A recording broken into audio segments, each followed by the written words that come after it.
he wasn't a great X and O guy. He Right. was relationships, motivation, toughness, and he grew into the X and O. But to me, when you're an NBA coach, the one thing, when you walk in that locker room, you have a presence about you. When you stand in front of that team and they look in your eyes, they believe in you, they trust you. He has a championship ring. He's been through a lot in his life personally. And so I think they can look at him, Sage, and can relate to, hey, this man has walked in the same shoes we're walking in. And so he can relate to it. And so him being the coach in this particular time, he might not have been the perfect coach, but being the right coach through all he's been through. I played with his uncle, Jim Brewer, who was one of the toughest guys that ever played in high school, college, and went on to play in the NBA. Doc is a lot like his uncle. I have tremendous respect for him and what he's gone through. He's smart. He's media savvy. He's got the whole package. The thing I love about sports is you can also get life lessons out of it if you're really paying attention.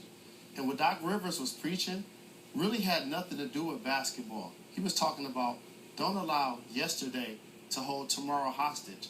And a lot of times people that want to be successful or they dream about their goals, they don't understand that everybody that's done something worth having has had to deal with some adversity.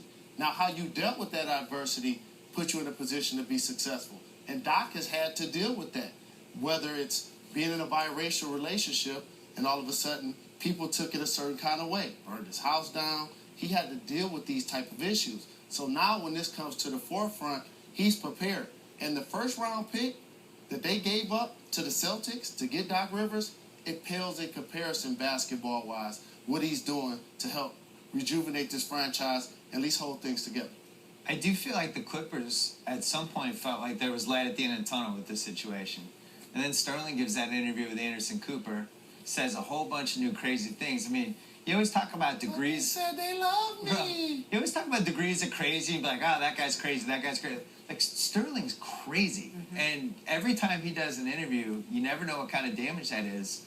At some point, these guys are going to be like, I don't want to play for this franchise anymore. Put me on one of the other 29 franchises. Get me away from this family. And I think we're headed that way. You ever heard the term that money can't buy love? Here's somebody that bought the team for $15 million, going to sell it for $1 billion. And the thing that's going to keep them the most unhappy is not being a part of the NBA fraternity. But they might not want to play for him, but they don't have a choice. Really, do they? I don't know. They're gonna walk away from the There's money? so many different legal ramifications to this story from the player side, from the owner side, that I just don't know. I don't fully understand it yet. I don't know that anybody does. So that's why everybody put your seatbelts on. I think it's going to be. Yeah, this is going to